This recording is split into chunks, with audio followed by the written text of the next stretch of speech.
Okay, I wanted to discuss resume writing and touch on a few major points that you should be aware of when creating your resume. First and foremost, resume comes from the term curriculum vitae, which means your life's work in Latin. So I want you to think about your resume as a ever fluid document. And because of that fluidity, they change often. So I realize some of you have been out of school for a little while. You'll want to check and see how styles have changed. And as an instructor, you see ebbs and flows in terms of how a resume is put together.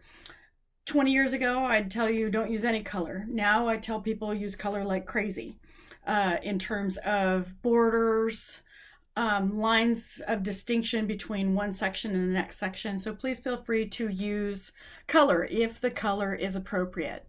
I always recommend that you go on Google for your industry and insert sample resumes and look and see what's an industry standard for what you're going into. I got a crazy hair there. In terms of listing information, a lot of you are going back to school for your MBAs in order to get a promotion.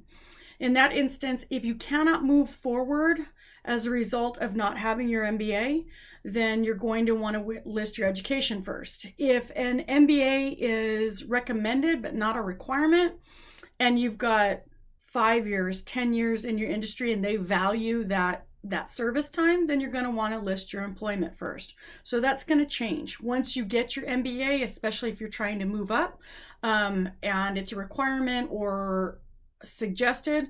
Always put that education first to let them know, hey, I've gone through the academic steps in order to achieve my MBA degree. Be sure that you use specific language. Don't just say serviced accounts, but talk about what exactly you did. I language versus implied third person. Just be consistent throughout, and different industries will determine whether you use I language or you use implied third person. So marketing typically is I language. Public administration is typically implied third person. MBA, most of the time it's implied third person, but it depends again where you're going with that MBA. Most recent in every category is always listed first, so in reverse chronological order. Let's see here. Be cognizant of the language that you use. Don't say received my Bachelor of Arts degree. Consider the language. Awarded my bachelor's degree. Somebody who works hard for something is rewarded for that hard work. Same thing with listing promotions. Be sure that you include promotions. I call a resume valuable real estate, and it is your life's work. So what have you done thus far on this planet that makes you exceptional compared to another candidate? So be very cognizant of that. Let's see here. You can be as creative or conservative as you want to be. The choice is really up to you, but always look at the industry standards by going to Google and researching. Another thing that you can do, just so you're aware, is go to Google and look up unique resume formats.